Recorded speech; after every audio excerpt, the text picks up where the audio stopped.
কোটেক্সে trading শুরু করার কথা ভাবছেন তাহলে তো একটা পুরোপুরি ভেরিফাইড অ্যাকাউন্ট লাগবেই। চলুন আজ আমরা দেখে নিই কী করে মোবাইল ফোন ব্যবহার করে একটা কোটেক্স অ্যাকাউন্ট খুলে সেটাকে স্টেপ বাই স্টেপ ভেরিফাই করে ফেলা যায়।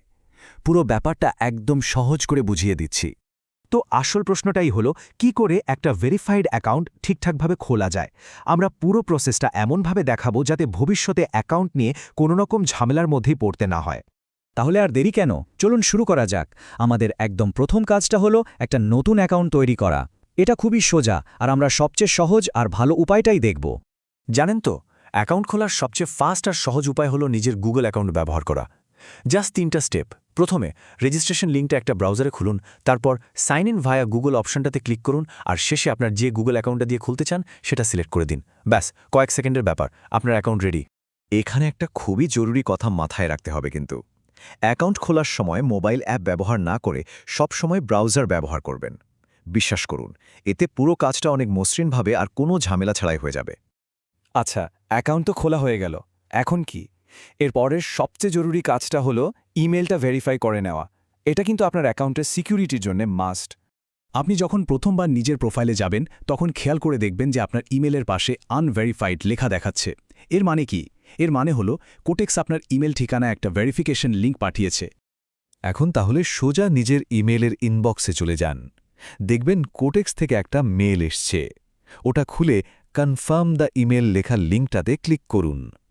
আর হ্যাঁ, একটা কথা মনে রাখবেন, লিঙ্কটা কিন্তু সেই ব্রাউজারেই খুলতে হবে যেটাতে আপনি অ্যাকাউন্টটা খুলেছেন। আর সাথে সাথেই দেখবেন ম্যাজিক, লিঙ্কে ক্লিক করার পরেই আপনার প্রোফাইলে ইমেলে পাশে সবুজ রঙের ভেরিফাইড লেখা চলে আসবে। তার মানে আপনার প্রথম ধাপের কাজ শেষ। ইমেল ভেরিফাই তো হয়ে গেল। এবার আসছি খুব জরুরি একটা পার্টে, যেটা হলো ব্যক্তিগত তথ্য পূরণ করা। এইখানে কিন্তু একদম ভুল করা যাবে না, কারণ আপনার পুরো ভেরিফিকেশন প্রসেসটা এটার উপরই নির্ভর করছে।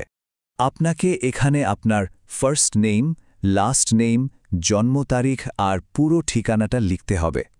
আর হ্যাঁ, একটা ব্যাপার তো আমরা সবাই জানি, ট্রেডিংয়ের জন্য বয়স কিন্তু অবশ্যই 18 বছরের বেশি হতে হবে। আর এইটা হলো গোল্ডেন রুল। আপনার দেওয়ার সব তথ্য, মানে নাম, জন্ম তারিখ, ঠিকানা, সবকিছু আপনার আইডি কার্ড বা পাসপোর্টের সাথে হুবহু একদম 100 ভাগ মিলতে হবে। একটা অক্ষরে এদিক ওদিক হলে কিন্তু ভেরিফিকেশন আটকে যেতে পারে। ব্যক্তিগত তথ্য তো দেয়া হলো, কিন্তু এখন তো সেটার প্রমাণও দিতে হবে, তাই না? এই ধাপে আপনাকে আপনার পরিচয়ের প্রমাণ হিসেবে অফিসিয়াল ডকুমেন্টের ছবি আপলোড করতে হবে। কি কি ডকুমেন্ট চলে? এখানে বেশ কয়েকটা অপশন আছে। আপনার ন্যাশনাল আইডি কার্ড বা এনআইডি, পাসপোর্ট, ড্রাইভিং লাইসেন্স, এমনকি রেসিডেন্স পারমিটও ব্যবহার করতে পারবেন। আপনার কাছে যেটা আছে সেটাই দিন, কোনো চিন্তা নেই। ডকুমেন্টের ছবি আপলোড করার সময় কয়েকটা জিনিস কিন্তু মাথায় রাখতেই হবে। অবশ্যই একটা রঙিন ছবি দেবেন, ফটোকপি নয়। ছবিটা যেন একদম পরিষ্কার হয়, ঝাপসা হলে চলবে না। আর পুরো কার্ডটা যেন ছবিতে আসে, কোনো অংশ যেন কাটা না পড়ে। এই ভুলগুলো অনেকেই করে, আর সে কারণে আবেদন বাতিল হয়ে যায়। কাজটা একদমই সোজা। প্রথমে আপনি কোন ডকুমেন্ট দিচ্ছেন সেটা সিলেক্ট করুন, তারপর কার্ডের সামনের দিকের একটা ছবি আপলোড করুন, আর শেষে পেছনের দিকের ছবিটা। ব্যাস, আর কিচ্ছু না। সব ডকুমেন্ট যদি ঠিকঠাকভাবে আপলোড করে থাকেন তাহলে আপনার কাজ কিন্তু প্রায় শেষ। এখন শুধু ওদের তরফ থেকে সবকিছু দেখে অ্যাপ্রুভ করার অপেক্ষা। আর দেখবেন খুব বেশিক্ষণ সময় লাগবে না, কিছুক্ষণের মধ্যেই আপনার কাছে কনফার্মেশন চলে আসবে যে আপনার অ্যাকাউন্ট এখন পুরোপুরি ভেরিফাইড। তার মানে আপনি এখন ডিপোজিট করে ট্রেডিং শুরু করার জন্য একদম তৈরি।